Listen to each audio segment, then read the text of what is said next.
Some of you may recall one of the most extraordinary survivors of the Nazi death camps in World War II was a woman by the name of Corrie ten Boom, who was from the Netherlands, and when the Nazis invaded Holland, she and her sister Betsy and their parents hid Jewish people in their home. She ended up later in life writing a book called The Hiding Place, deeply moving. In any case, that hiding place was eventually found out. The Nazis came in, took them, and they ended up putting Corrie and Betsy in one of their work camps called Ravensbrück. The camps were, of course, places of terror and horror, and many were killed. But she and her sister survived by taking out the Bible that they had hidden and praying and getting fellow Christians to pray with them in the quarters, because the quarters were filled with vermin and roaches and the guards wouldn't go in there. So ironically, they thanked God for the roaches and the vermin so that they could have a time to pray without disturbance. In any case, they survived this nightmare, but tragically towards the end, her sister Betsy did not. When Corrie got out of the camp, she came before the Lord wondering how on earth can she overcome the trauma of these memories. And the Lord revealed to her that the only path forward was through forgiveness and mercy. So she began speaking about this. As a writer and a devout Christian, she was asked to speak all over Europe to large crowds of people who were trying to deal with the wreckage of World War II. And at one of her talks in Munich, Germany, afterward, of course, people would come up.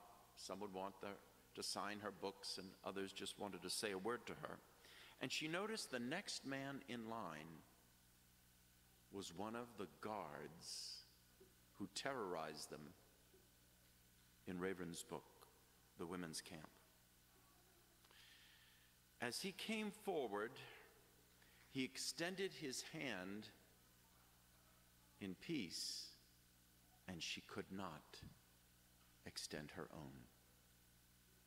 Here she was, speaking all over Europe about reconciliation, and she couldn't do it. And so this is what she did. She prayed silently these words: Jesus, I cannot forgive this man. Give me your forgiveness. And she wrote that all of a sudden her hand moved forward without her even wanting to, and it grasped his hand, and something changed. Notice what she prayed: Jesus, give me your forgiveness.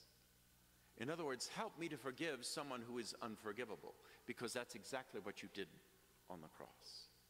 In fact, when you listen to today's parable, that's precisely what Jesus is teaching us. And it's exactly what Corrie then learned.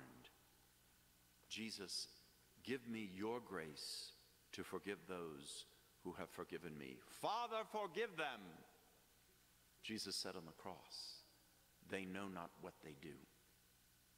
Now, when Peter asked the Lord how many times he should forgive his brother, Andrew, remember Andrew and Peter, Simon Peter, they worked together. His brother probably bugged him like your brother bugs you and I bug my brother, right? Brothers, he was not speaking of anything grave or serious. He's just talking about how many times should I forgive my brother when he irritates me, when he bugs me. How about not 7, which is the number of the covenant? That's a perfect number in Israel. Multiply that, right? One translation writes 70 times 7, or here it says 77. In other words, be prepared to forgive again and again and again. And this message then is highlighted by this parable about a king who has a servant that owes him And the actual text says 10,000 talents. Now, for an ordinary day laborer, it would take 15 years to make 1 talent. Okay, so for us, think that would be like $1 million, you know, in that ancient day, 1 talent. This guy owed 10,000. Now, how on earth he could have accumulated that much debt? Maybe he had medical debt like the USA debt, I don't know. But it's an outrageous, impossible amount. He could never pay it in his lifetime. And then the other fellow, the text actually says that he owed 100 denarii. Denarii, a day laborer would get 1 denarii for 1 day's work. Okay, so 100 denarii would be about 100 days' work. That's how much I owed the guy who owed an infinite amount, 10,000 talents, an impossible amount. What's the message? God forgives us the infinite debt of sin. We could never repay it. We can never make up for it. Jesus did that for us. And so when we ask Jesus for his mercy, as Corrie ten Boom did, then all things are possible. She was able to forgive an impossible situation. And that's the lesson about forgiving from the heart. Let me tell you a story about a young fellow. He was a 7-year-old. He was in the back of the car with his mom driving, and his 2 brothers on either side of him. He was in the middle. The mom had just gotten divorced. She had these 3 boys to take care of. And she was so upset. Her husband had walked out on her. She turned to the 7-year-old boy in the back of the car and said, "You, I never wanted you. The only reason I had you was to keep your father. But then he left me anyway. I hate you."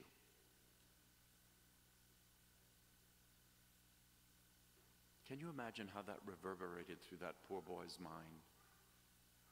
Well, let me tell you. They're all divided now. The boy grows away from his mother, and for 23 years, they did not speak. And years later, this boy, now at the age of 30, speaks out. And this is what he said. "I can't tell you how many times in the last 23 years I relived that experience. Probably thousands. But recently, I put myself in my mother's shoes. Here she was, high school graduate, no money, no job, a family to support, and I realized how lonely and depressed she must have felt. I thought of the anger and the pain that must have been there, and I thought of how much I reminded her of the failure of her young hopes. And so I decided to visit and talk to her. I told her that I understood her feelings and that I loved her just the same. She broke down, and we wept in each other's arms for what seemed to be hours. It was the beginning of a new life for me, for her, for us.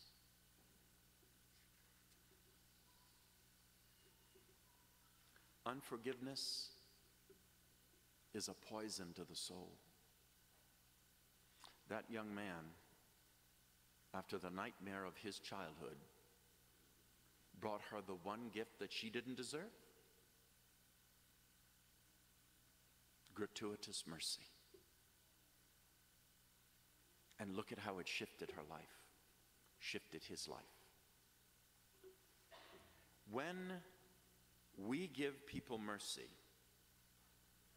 we are the most godly we can be. Do you remember Nelson Mandela, president of South Africa? He wasn't always.